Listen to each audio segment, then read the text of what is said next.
Note कर लिए सभी लोग? फास्ट में नोट कीजिए।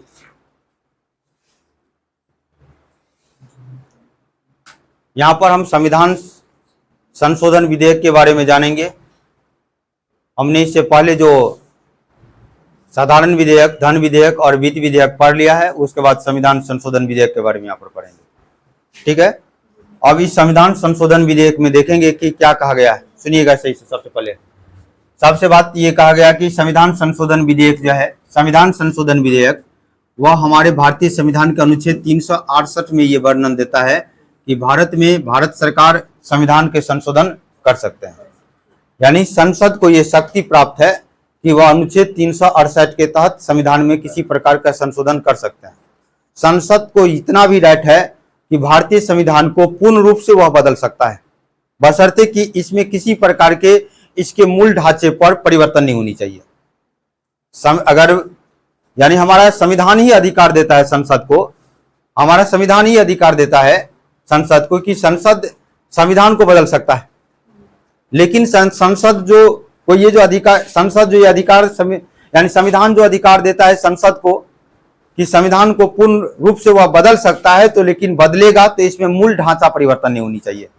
जैसे मूल ढांचा में भारत एक धर्मनिरपेक्ष गणतांत्रिक राज्य है, तो इस प्रकार की जो मूल ढांचा है, ये मूल ढांचे में किसी प्रकार की परिवर्तन नहीं होनी चाहिए। तो क्या ये संविधान संशोधन के प्रक्रिया के अंतर्गत अनुच्छेद 368 के तहत भारत के जो संसद है, हमारे भारत में जो संसद है, उस संसद को यह अधिकार प्राप्त है कि वह संविधान में बदलाव कर सकता है, संविधान में किसी प्रकार के वह चेंज ला सकता है कि नहीं? तो यहां पर यह दिया गया है कि ये जो लिया गया संविधान संशोधन की प्रक्रिया कहां से लिया गया? दक्षिण अफ्रीका से प्रेरित है। कहां से? दक्षिण अफ्रीका से लिया गया। ये बात को ध्यान देना है। अब यहां पर ये पॉइंट देखिए, पॉइंट है कि संविधान का जो संशोधन होगा, वह संविधान का संशोधन की शक्ति जो प्राप्त है वह किन को प्राप्त है? संसद। संसद के जो अंग होते हैं, वह संसद का एक अंग होता है लोकसभा और दूसरा अंग होता है राज्यसभा। इस दोनों को ये समान रूप से अधिकार है, दोनों को ये खास करके समान रूप से अधिकार है, सदनों को समान रूप से ये शक्ति है कि संविधान को संशोधन कर सकते हैं, है कि नहीं? इसमें किसी प्रकार के किसी को ज्यादा विशेष अधिकार है ऐसा नहीं है, दोनों सदनों को सेम अधिकार है कि नहीं? और ये संविधान में बदलाव ला सकते हैं, है कि नहीं? बिना मूल ढांचा में किसी प्रकार के परिवर्तन किए करके वह संविधान में चाहे मौलिक अधिकार में भी परिवर्तन करना चाहेंगे तो मौलिक अधिकार में परिवर्तन कर सकते हैं।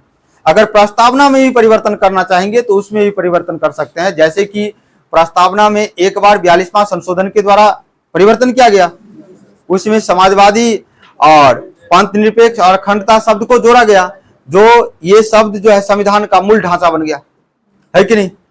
तो ये बात कहा जाता है केशवानंद भारती बनाम 1977 के माध्यम से कि भारत के संसद जो है संविधान के मौलिक अधिकार को भी परिवर्तन कर सकता है, मौलिक अधिकार को भी परिवर्तन कर सकता है कि नहीं? अब दूसरा बात यहां पर दिया गया है कि ये किसी भी सदन में शुरुआत हो सकता है। इसका मतलब लोकसभा और राज्यसभा। ऐसा नहीं है कि धन विधेयक की तरह पहले वह लोकसभा में आएगा उसके बाद राज्यसभा में जाएगा। ये ऐसे विधेयक है जिस विधेयक को वह लोकसभा में भी पहले रखा जा सकता है या पहले राज्यसभा में, है कि नहीं? जिस सदन में पहले जाएगा उसके बाद वह दूसरे सदन में जाएगा कि नहीं? इसके बाद अगर यहां पर यह बात ध्यान दीजिएगा कि जैसे कि किसी भी सदन में यह शुरुआत होता है, तो मान लीजिए ये लोकसभा में पहले गया और लोकसभा के बाद ये कहां चला गया? राज्यसभा में चला गया, है कि नहीं? लोकसभा में पास हो गया ये बिल, संविधान संशोधक जो है संविधान संशोधन विधेयक यानी कि कॉन्स्टिट्यूशन अमेंडमेंट बिल जो है, ये लोकसभा से पास होकर जब ये राज्यसभा में चला जाता है, तो जब ये राज्यसभा में भी जब ये पास हो गया तो इसके बाद ये कहां पर जाएगा? किसके पास जाएगा? जाएगा कि नहीं? किसके पास जाएगा जी? राष्ट्रपति के पास जाएगा। अब आप बताएंगे क्या राष्ट्रपति के पास जाएगा तो राष्ट्रपति यहां पर पॉकेट वीटो का प्रयोग कर सकता है? क्या राष्ट्रपति इसको कर सकता है? बताएंगे? नहीं कर सकता। आप ही लोग क्यों नहीं करेगा राष्ट्रपति इस पर पॉकेट वीटो का प्रयोग? 42वां संशोधन के अंतर्गत नहीं, ये बात ध्यान दीजिएगा, राष्ट्रपति यहाँ पर पॉकेट वीटो का प्रयोग नहीं कर सकता। हमने बताया था आपको, राष्ट्रपति पॉकेट वीटो न धन विधेयक में कर सकता है कि नहीं। और इस प्रकार से जो है एक जो है राष्ट्रपति जो है पॉकेट भी यानी कि वित्त विधेयक में भी नहीं कर सकता है। और तीसरा जो है यहाँ पर, तीसरा जो है क्या, किसमें, संविधान संशोधन विधेयक में नहीं कर सकता है। और संविधान संशोधन में यहाँ पर कहा गया है 24वां संशोधन भी याद रखिएगा, 24वां संविधान संशोधन जो 1971 में आया था, और इस 1971 के द्वारा राष्ट्रपति को इस बात के लिए बात कर दिया गया कि जब भी भारत के संविधान के संशोधन होगा तो इस संविधान को मानने के लिए राष्ट्रपति को बाध्य होना होगा। राष्ट्रपति इसे स्वीकार करने के लिए क्या है, बाध्य है। ये किसके अंतर्गत, यानी यहां पर पॉकेट वीटो का प्रयोग नहीं होगी। इस 24वां संशोधन 1971 के माध्यम से यह भी बात किया गया है कि भारतीय संसद मौलिक अधिकार में भी बदलाव ला सकते हैं। हमारे भारत के संविधान में जो फंडामेंटल का राइट का जो गारंटी देता है उसमें भी संसद बदलाव ला सकता है। किस संशोधन के अंतर्गत, 24वां संशोधन 1971। और इसके अंतर्गत राष्ट्रपति को भी इसके बात के लिए बात कर दिया गया कि संसद जब संविधान में संशोधन लाता है तो इस पर किसी प्रकार का वह पॉकेट वीटो प्रयोग नहीं कर सकते हैं, उसे मानना ही होगा, है कि नहीं, है कि नहीं। दूसरा बात क्या है, यहां पर दोनों सदनों की शक्ति क्या हो गया, समान, क्योंकि लोकसभा से अगर लोकसभा से जाएगा राज्यसभा में, राज्यसभा से जाएगा राष्ट्रपति, राष्ट्रपति इसको स्वीकार करने के लिए बाध्य है। अगर राज्यसभा में जाता है पहले तो राज्यसभा से कहा जाएगा लोकसभा, और लोकसभा से कहा जाएगा फिर राष्ट्रपति, राष्ट्रपति भी यहां भी बाध्य है। तो दोनों को समान अधिकार हो गया, है कि नहीं। अगला है दोनों सदनों को विशेष बहुमत। विशेष बहुमत का मतलब क्या होता है,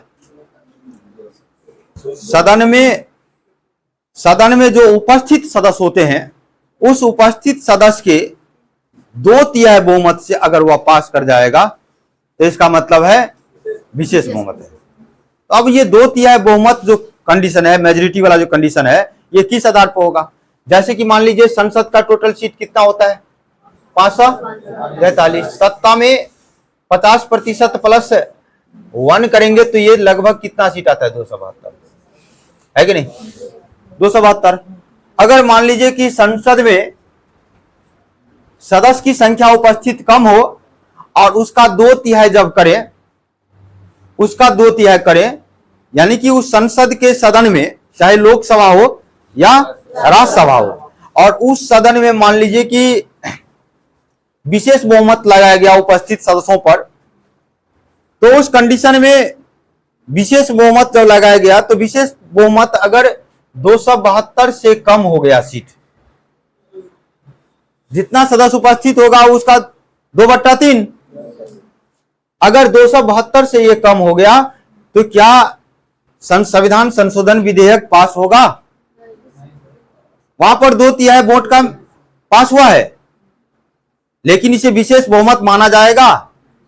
विशेष बहुमत जब भी होगा तो 2/3 तो होगा ही, और साथ में प्लस ये भी बात होगी, कभी भी जो सीट होनी चाहिए 272 प्लस होनी चाहिए, यानी समर्थन कितने की होनी चाहिए, 272। तो विशेष बहुमत का मतलब ये होता है 2/3 तो होना ही चाहिए, और प्लस यानी कि 272 प्लस का जो है प्रति यहां पर समर्थन होना चाहिए, तब ये विशेष बहुमत होगा।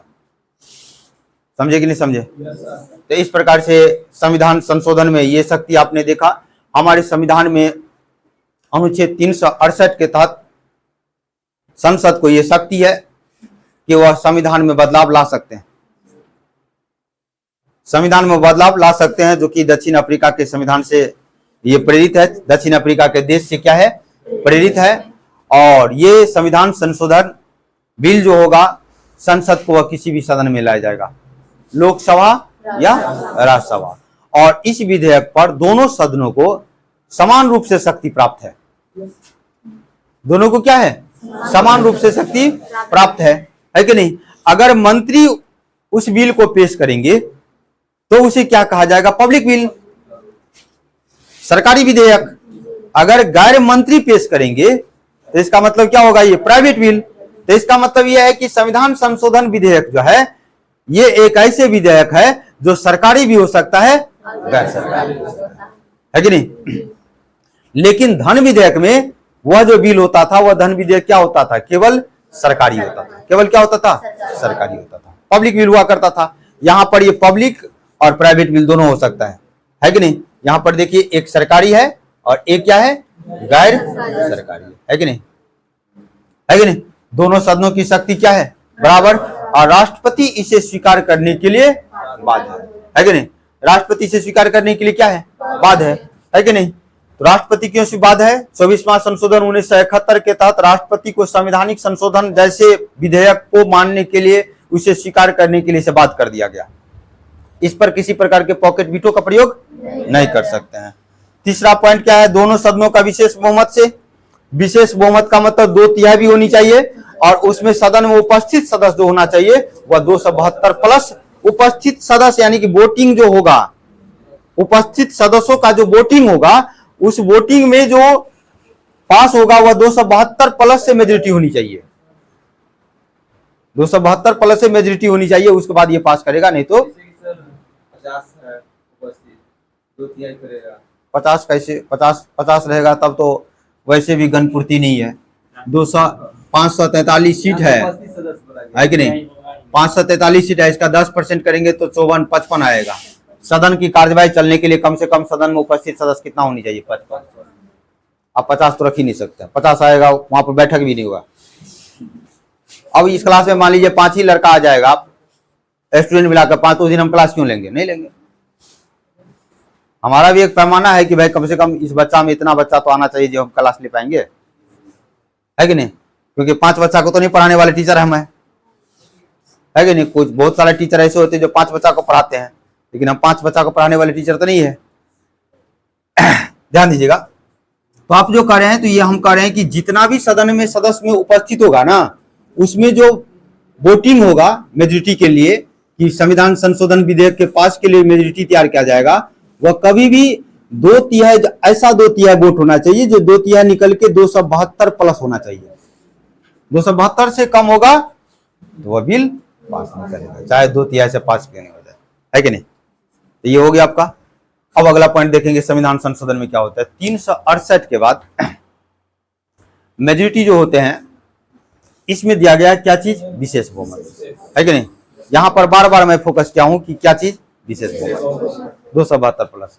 इसके अलावे संविधान संशोधन में कुछ ऐसी बात को जिक्र किया गया है जहां पर साधारण विधेयक से भी संविधान का संशोधन किया जाता है। अनुच्छेद 368 का यह मेंशन है। 368 के अलावे एक बात और मेंशन है संविधान में कि संविधान में जो संशोधन होगा वह संशोधन जो है विशेष बहुमत के अलावे साधारण विधेयक से भी होगा। अब ऐसा कौन सा मैटर, उसको देखेंगे। ऐसा कौन सा विषय है जिस विषय पर साधारण विधेयक से भी संविधान का संशोधन हो सकता है, साधारण बहुमत से ये पास हो जाएगा। तीसरा पॉइंट, संविधान संशोधन का विशेष बहुमत था, दूसरा जो था साधारण बहुमत, और तीसरा पॉइंट यह भी आ सकता है संविधान संशोधन के लिए कि विशेष बहुमत भी होनी चाहिए और आधे से अधिक राज्य का अनुसमर्थन भी होनी चाहिए। अब आप कहेंगे सर ऐसा ये कौन सा विषय होगा जिस पर विशेष बहुमत भी होनी चाहिए और भारत के जितने भी राज्य है उसके आधे से अधिक राज्य का समर्थन भी होना चाहिए, ऐसा कौन सा विधेयक है, तो इसके बारे में देखेंगे। ठीक है, तो संविधान संशोधन बिल,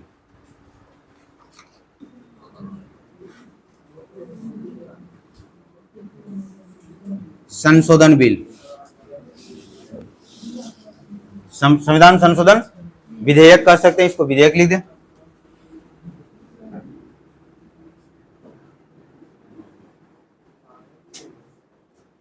संविधान संशोधन विधेयक पीछे दिखाई दे रहा है जी सभी को।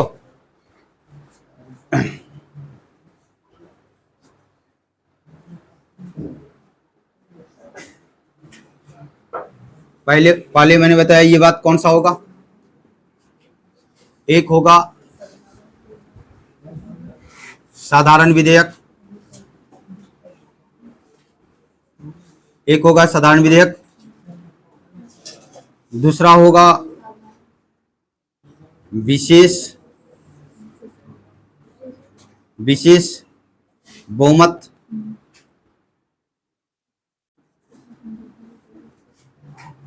विशेष बहुमत ही हो ना, ठीक है, विशेष बहुमत।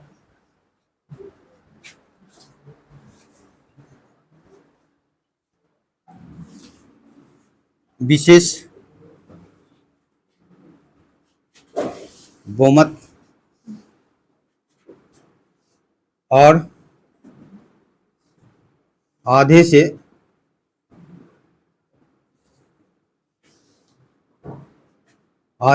अधिक राज्य का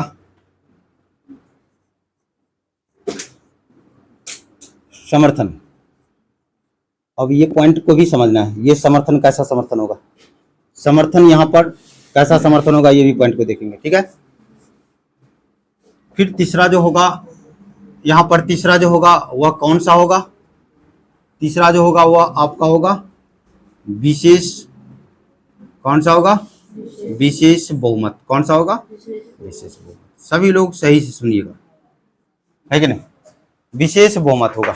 कौन सा होगा, विशेष बहुमत।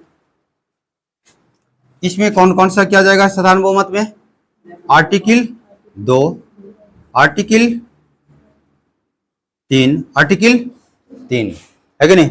फिर उसके बाद होगा आपका आर्टिकल 169, 169, है कि नहीं। इस कहाँ पे साधारण विधेयक लिखे, साधारण बहुमत कर दीजिए, ठीक है। उसके बाद आपका अगला है आर्टिकल 11, यहां पर देखिए, है कि नहीं।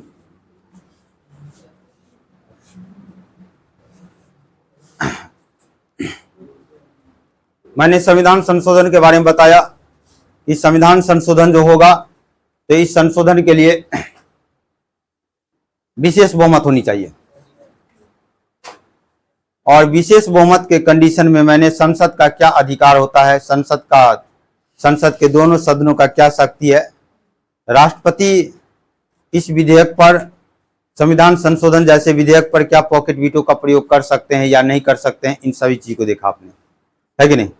अनुच्छेद 368 के अलावे अनुच्छेद 368 में संविधान संशोधन की जो बात किया गया है विशेष बहुमत से, किस बहुमत से, विशेष बहुमत से। विशेष बहुमत के अलावे भी संविधान में संशोधन होता है, जो कि साधारण बहुमत, विशेष बहुमत और आधे से अधिक राज्य, यानी कि विशेष बहुमत के अलावे भी इस दो बहुमत से संविधान में संशोधन होता है। एक है आर्टिकल 2 और एक है आर्टिकल 3 और आर्टिकल 169 और आर्टिकल 11। ये आर्टिकल 2 क्या है समझिएगा, जब भारत में किसी प्रकार के राज्य को, किसी दूसरे देश के कुछ राज्य को भारत में जब विलय करना हो, मान लीजिए कि बांग्लादेश का हिस्सा भारत के कुछ हिस्सा में विलय होना चाहता है, या भूटान का कुछ हिस्सा भारत में विलय होना चाहता है, या पाकिस्तान का कुछ हिस्सा भारत में विलय करना चाहता है, भारत सरकार या वहां के किसी समझौता के द्वारा वह विलय हो रहा है, और उसके बाद वह भारत में जब विलय होगा तो या तो केंद्र शासित प्रदेश या तो राज्य का निर्माण होगा, विलय के बाद या तो केंद्र शासित प्रदेश या किसी राज्य का निर्माण होगा कि नहीं। तो दो प्रकार की बात यहां पर होगी, जब किसी देश के कुछ हिस्से को काटकर भारत के में जोड़ा गया, भारत में विलय किया गया, तो इसके लिए अनुच्छेद 2 के तहत साधारण बहुमत से होगा। अनुच्छेद 2 में कहा गया है कि भारत में कोई भी राज्य, भारत में कोई भी देश का कोई हिस्सा या देश का कुछ, किसी देश का कुछ पार्ट अगर यहां पर भारत में विलय हो रहा है, तो अनुच्छेद 2 के तहत साधारण बहुमत से ये क्या होगा, भारत में विलय हो जाएगा, है कि नहीं।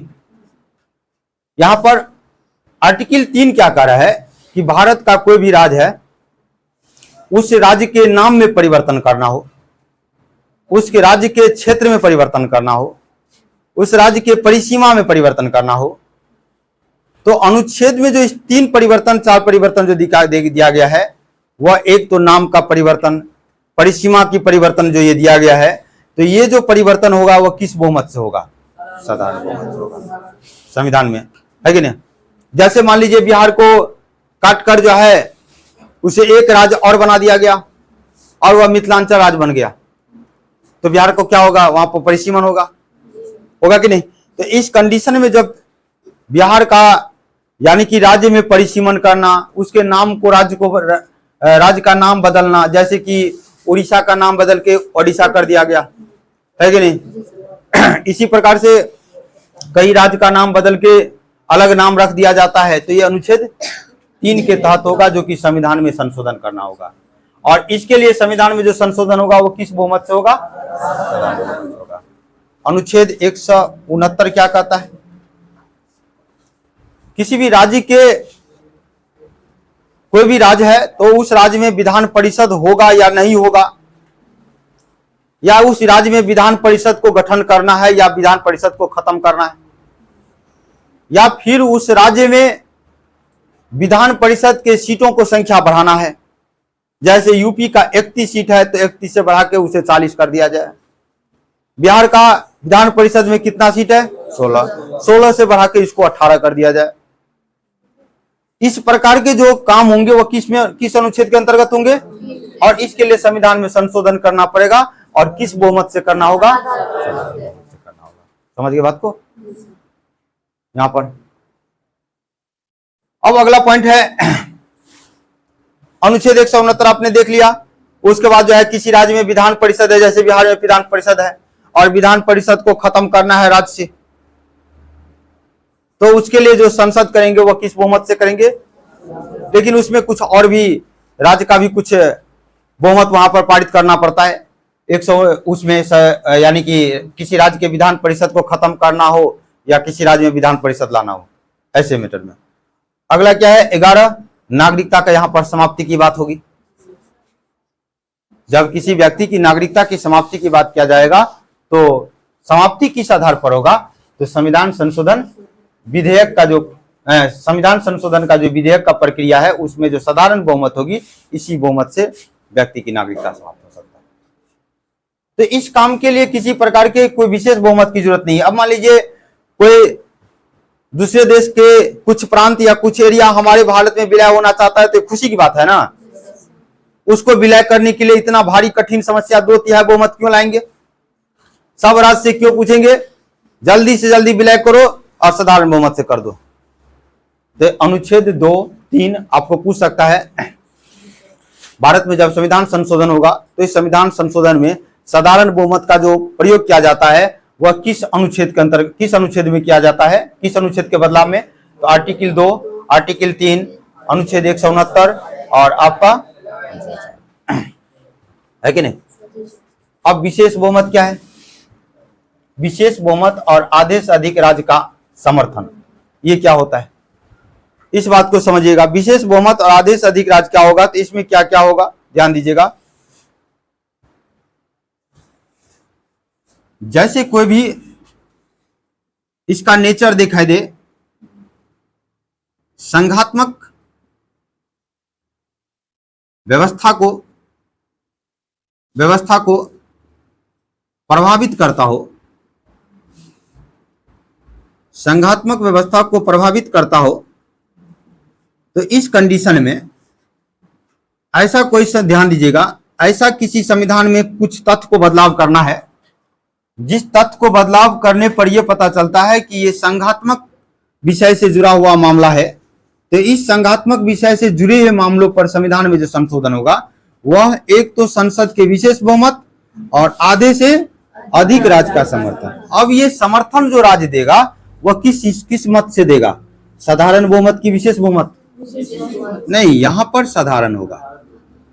राज्य जो समर्थन देंगे वह साधारण बहुमत से, ध्यान देंगे। राज्य अगर समर्थन देंगे तो साधारण बहुमत से देंगे, लेकिन संसद में जो होगा वह विशेष बहुमत है कि नहीं। और आधे से अधिक राज्य जो है समर्थन देंगे, जैसे बिहार समर्थन देगा तो बिहार में जो बहुमत कराया जाएगा विधानसभा में, विधान परिषद में, वह किस बहुमत से? साधारण बहुमत से। अगर यूपी समर्थन देगा तो वहां भी क्या होगा? साधारण बहुमत से पास करना पड़ेगा। और इस प्रकार से भारत में जितना 28 राज्य है, उस 28 राज्य का आधा कितना हो गया? 14 से अधिक राज्य का समर्थन एग्री होना चाहिए कि हाँ इसमें बदलाव हो, तब ये संसद क्या करेगा? बदलाव करेगा, है कि नहीं? इसके समर्थन के पश्चात ये विशेष बहुमत से बदलाव करेंगे। और ऐसा मामला कौन से होंगे? जो संघात्मक व्यवस्था को वह प्रभावित करता हो। अब कहेंगे सर ये संघात्मक व्यवस्था होता क्या है? मैंने तो पहला ही दूसरा क्लास में संघात्मक बारे में डिटेल से बताया था, 2-3 क्लास में। सबसे पहले संघात्मक विषय जो 7वीं अनुसूची की मामला होगी, 7वीं अनुसूची, या कह सकते हैं इसे 7वीं अनुसूची। हाँ, 7वीं अनुसूची रन दीजिए। 7वीं अनुसूची, 7वीं अनुसूची की जो मामला होगी वह संघात्मक मामला की मामला होगा, है कि नहीं?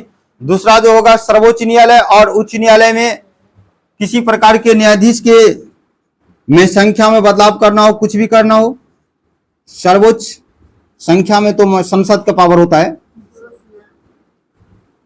सर्वोच्च न्यायालय और उच्च न्यायालय,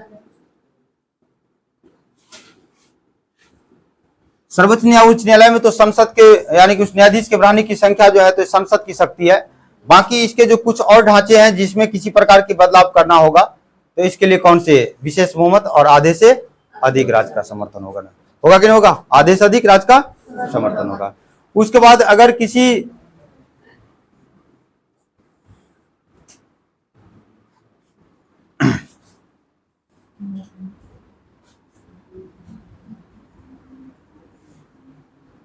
राज्यसभा नहीं तो कर दिए,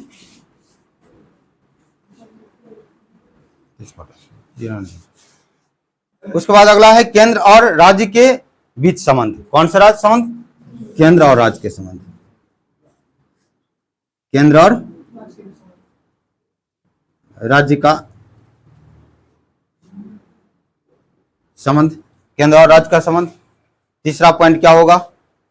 राष्ट्रपति के निर्वाचन की प्रक्रिया में किसी प्रकार का विवाद हो। राष्ट्रपति के निर्वाचन की प्रक्रिया में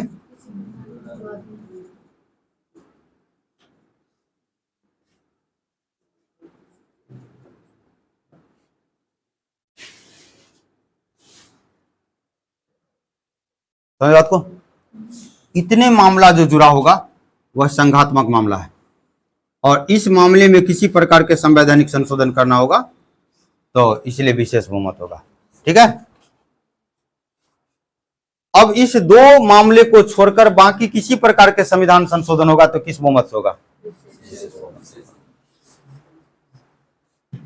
इस दो मामला को छोड़कर बाकी जो होगा वह कौन से होगा? है कि नहीं? एक बार फिर से सुन लीजिए गहराई से इसको, सही से मैं क्या बताऊंगा आपको, एक बार से इसे सुन लीजिए। ये लास्ट ही क्लास है, लास्ट है, सुनिएगा मैं क्या कह रहा हूं। संविधान संशोधन विधेयक में, संविधान का जो संशोधन विधेयक होगा उसके लिए अनुच्छेद 368 के अलावे 368 में तो विशेष बहुमत का बात किया गया है, और 368 के अलावे एक तो साधारण बहुमत, विशेष बहुमत, आधे से अधिक राज्य का समर्थन और साधारण बहुमत, है कि नहीं?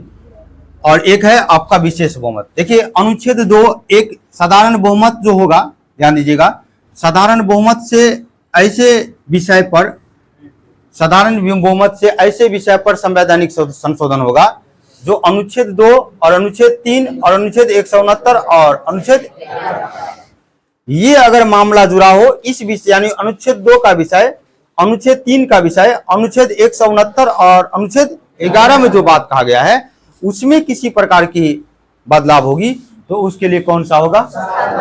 है कि नहीं? अनुच्छेद 2 में कहा गया है कि अगर भारत में कोई भी अगर राज्य विलय होता है तो ये किस में कहा गया? अनुच्छेद 2 में। मतलब भारत के बाहर कोई विदेशी देश के कुछ प्रांत अगर भारत में मिलना चाहता है, अखंड भारत में मिलना चाहता है तो अनुच्छेद 2 के अंतर्गत। इसके लिए संविधान में जो संशोधन होगा किस बहुमत से? है कि नहीं?